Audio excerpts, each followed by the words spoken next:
তাফসির মাহফিল Islamic media 01+। এবছর আমাদের দেশে পয়লা বৈশাখে ঢাকায় যে দৃশ্য আমি টিভির মধ্যে দেখলাম, তাতে আমার মনে হয়নি যে 12 কোটি মুসলমানের দেশে রাজধানীতে এই দৃশ্য হচ্ছে। আমার মনে হচ্ছিল এটা বুঝি কলকাতা অথবা অন্য কোন শহর হবে। আমি দেখলাম সমস্ত যুবক যুবতী, নারী পুরুষ, বিভিন্ন বয়সের লোক সব একসঙ্গে রাস্তায় নেমেছে, নাচতেছে। তার মধ্যে বুদ্ধিজীবী আছে, শিক্ষিত লোক আছে, সমানে নাচতেছে। আর তাদের মুখোশ পরা, বানরের মুখোশ, কুকুরের মুখোশ, শূকরের মুখোশ, ঘোড়ার মুখোশ, পাতিশিয়ালের মুখোশ, এই মুখোশ পরে এভাবে নাচতেছে। আমি চিন্তা করলাম, নববর্ষের সাথে কুত্তার মুখোশের সম্পর্ক কি? নববর্ষের সাথে পাতি শ্রীগালের মুখোশের সম্পর্ক কি? তাহলে ওরা কি বলতে চায় যে আগামী বছরটা আমরা কুত্তার ভূমিকায় অ্যাক্টিং করব, অথবা শ্রীগালের মতো ধূর্তামি করব জাতির সাথে? তারপরে কি করলো?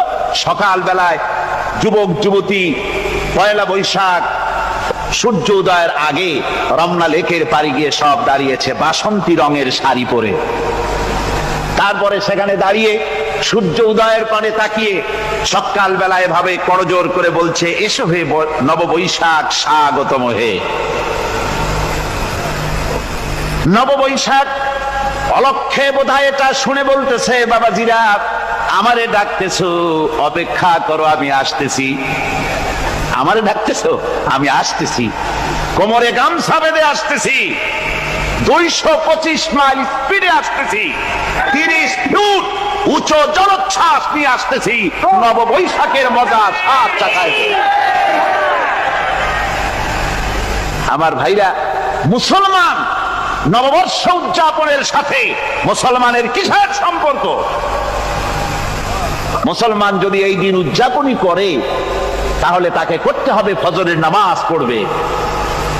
মুসলমান নববর্ষ উদযাপন করবে, ফজরের নামাজ পড়বে, তারপরে কোরআন শরীফ তেলাওয়াত করবে, দরুদ শরীফ পড়বে, আল্লাহর দরবারে হাত তুলে বলবে, রব্বুনা রাব্বিন, 1 বছর পার করে দিলাম, নাফরমানি ছাড়া কিছুই তো করি নাই, বিগত বছরে যা করেছি মাফ করে দাও, আগামী বছরটা গোটা জাতি আর দেশের জন্য কল্যাণকর মঙ্গলময় করে দাও। এটাই তো বলা উচিত ছিল নাকি? বলে তা না করে, তা না বলে, বৈশাখের পরিচালককে না ডেকে সরাসরি বৈশাখকে আহ্বান করা হয়েছে। আর বৈশাখ আহ্বান করার মজা জনমের মতো দেখাই দিয়েছে। আল্লাহ রাব্বুল আলামিন তাই বলেন, ওয়াল্লাযীনা কাফারু ইয়াতামাত্তাউনা ওয়া ইয়াকুলুনা কামা তাকুলুল আনআম। এই কাফেরগুলির কাম শুধু ফুর্তি করা, গান বাজনা, নাটক, গল্প, এই সব কাজ তাদের। নামাজ নাই, রোজা নাই, আল্লাহর চিন্তা নাই, তাহাজ্জুদ নাই, পরহেজগারি নাই, শুধু গান আর নাচ। কাফেরেরা তাদের কাজ হলো শুধু খাওয়া। তারা এমন খাওয়া খায়, জনমের মতো খায়। ইয়াকুলুনা কামা তাকুলুল আনআম, জানোয়ারে যেমন খায় ওই রকম খায়। তার মানে খায়, একটু বিসমিল্লাহ কয় না, খায় যখন ছেড়ে দেয় তখন আলহামদুলিল্লাহ বলে না, বাহাত দিয়ে খায়। আবার বাহাত দিয়ে খায়, ডাব একটা কাটলো, বিসমিল্লাহ নাই, খাইলো, 2-4 ঢোক খাইয়া পুরা ডাবটারে ফেলাই দিল। ডাবটা কি তোমার বাজান তৈরি করছিল নাকি? একটু বিসমিল্লাহ বললা না, একটু শুকরিয়া আদায় করলাম। আমি গত এই ডিসেম্বর গেল, ডিসেম্বরের 16 তারিখ আমেরিকা থেকে এসেছি। ওখানে দেখলাম তারা প্রতি নভেম্বর মাসের শেষ বৃহস্পতিবার থ্যাঙ্কস গিভিং ডে অবজার্ভ করে। তা আমি জিজ্ঞেস করলাম, থ্যাঙ্কস গিভিং ডে জিনিসটা কি?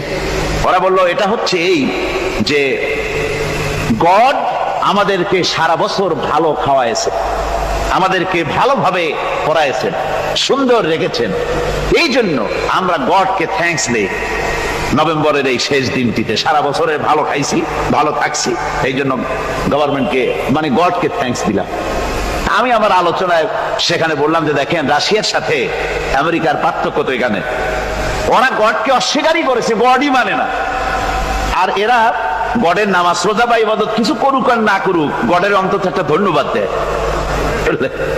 ওরা ওদের ডলারে লিখেছে ইন গড উই ট্রাস্ট, প্রত্যেকটা ডলারে লেখা আমরা গডে বিশ্বাস করি। তো শুকর আদায় করলে তো আল্লাহ বাড়িয়ে দিবেন।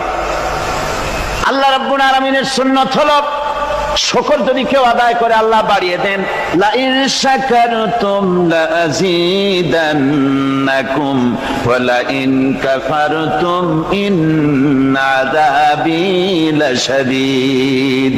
আমার নিয়ামতের শুকর যদি আদায় করো আমি বাড়ায় দেব, আর যদি নিয়ামতের শুকর আদায় না করো তাহলে মস্ত বড় শাস্তি তোমাদের জন্য রেখেছি। তো আমেরিকা শুকর আদায় করে নিজেরা খাইয়া, কিন্তু ওদের জমিন হলো বিশাল জমিন। আমি কয়েকবার গিয়েছি এবং বহু স্টেট সফর করেছি। ওদের জমিন এত ফার্টাইল, জমিনে যদি রীতিমতো তারা ফসল ফলাতো, এই ফসল সারা দুনিয়ার দরিদ্র ভূমুক্ষ জনতাকে খাওয়াইয়া বাঁচাইতে পারত। কিন্তু ওরা তা করে না। ওরা করে কি? ওরা মুনাফার হার, বাজার দর ঠিক রাখার জন্য নির্দিষ্ট পরিমাণ জমিনের ফসল ফলায়, কিন্তু জমিন এতই উর্বর ওদের মেজারমেন্ট করা, মাপ করা, হিসাব করা ফসল হয় না, ফসল হয় বেশি। তখন বাড়তি ফসলকে তারা প্রতি বছর লক্ষ লক্ষ টন আলু আর গমকে তারা সমুদ্রে নিক্ষেপ করে। তাদের আলু এবং গম সেই সময় তারা নিক্ষেপ করে সমুদ্রে যখন ইথিওপিয়া, সুদানে মানুষ না খেয়ে মরছে। পৃথিবীর বিভিন্ন দেশে মানুষ ক্ষুধার যন্ত্রণায় যখন চিৎকার করছে আর তাদের এই চিৎকারে আকাশ বাতাস ভারী হয়ে যাচ্ছে, তখন ওরা এই কামটি করছে। তাই আমি ওই প্রথম দিন বলেছিলাম যে রাশিয়া যেমন খান খান হয়েছে, অস্তিত্ব বিলুপ্ত হয়েছে আল্লাহর সাথে নাফরমানি করার কারণে। আপনারা বলতে পারেন কমিউনিজম কি একটা সহজ ব্যাপার? একটা বিরাট শক্তি, পৃথিবীর বুকে কত দেশ তারা ডমিনেট করতেছিল। কোন যুদ্ধ নাই, কোন রক্তপাত নাই, বিনা ধাক্কায়, বিনা বাতাসে, বিনা ঝড়ে বিশাল মহিরুহু চিৎপটাং। এটা হলো কেন? কেন হলো রাশিয়ার এই দশা? আমি লালদিঘির ময়দানে বলে গেছিলাম, আমি চিন্তা করে যেটা পাইছি সেটা হচ্ছে দুনিয়ার সমস্ত মতবাদ আল্লাহকে কোনো না কোনো প্রকারে স্বীকার করে। তার কথা মানুক আর না মানুক, আছে একটা কিছু, এতটুকুন বলে যে আল্লাহ আছেন বা গড আছে বা একটা কিছু আছে। কমিউনিজম, সমাজতন্ত্র হলো পৃথিবীর একমাত্র নিকৃষ্ট মতবাদ, যে মতবাদ সরাসরি আল্লাহকে অস্বীকার করেছে, বলেছে আল্লাহ নাই, দেয়ার ইজ নো গড। তারা ধর্মকে আফিম বলেছে। আল্লাহ পাক তাই কোন যুদ্ধ ছাড়া, কোন মারামারি ছাড়া, কোন রক্তপাত ছাড়া এই বিশাল শক্তিকে উৎকারে উড়িয়ে দিলেন, তুলার মতো হয়ে। গোটা রাশিয়া তুলার মতো হয়ে, পেঁজা তুলা, ধোনা তুলার মতো হয়ে সব উড়ে চলে গিয়েছে, অস্তিত্ব বিলুপ্ত হয়ে গিয়েছে।